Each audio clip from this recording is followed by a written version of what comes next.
Last week, I talked about the singer Marian Anderson and her tours across the U.S. Well, when she was in Lynchburg, Virginia, she was hosted here in the home of the poet Anne Spencer. Anne Bannister married Edward Spencer when she was 18 years old after graduating as valedictorian of her class. Here she is in her wedding dress. Edward built this home for them to live in, and they would spend their whole lives there. Anne had always written poetry, often on scraps of things, the lid of a box or on a packet of seeds, but despite her constant creation, her first poem wasn't published until she was 40. Their home became a beacon for creative Black people in the 1920s. They hosted Langston Hughes, George Washington Carver, and W.E.B. Du Bois. There's a poem Anne wrote called Taboo, about the inherent taboo of being a Black woman. By hell, there is nothing you can do that you want to do, and by heaven, you are going to do it anyhow. At the end of this poem, she writes about her home. We have a lovely home, one that money did not buy.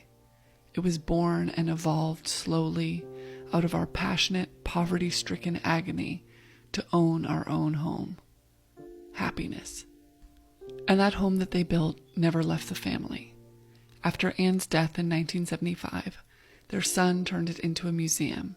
Today, the executive director is Anne and Edward's granddaughter, Shawn Spencer Hester. Anne Spencer was featured on a stamp in 2020, and Shawn talked about what that meant.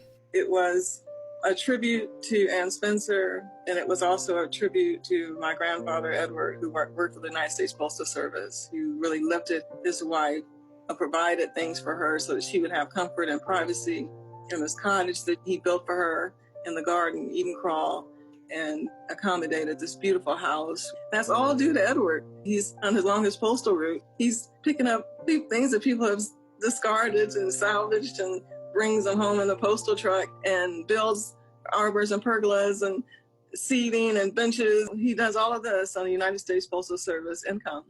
And his wife is on the United States Postal stamp. You can visit this house in Lynchburg, Virginia that Anne and Edward Spencer had perfected. The garden is free and open to the public every day.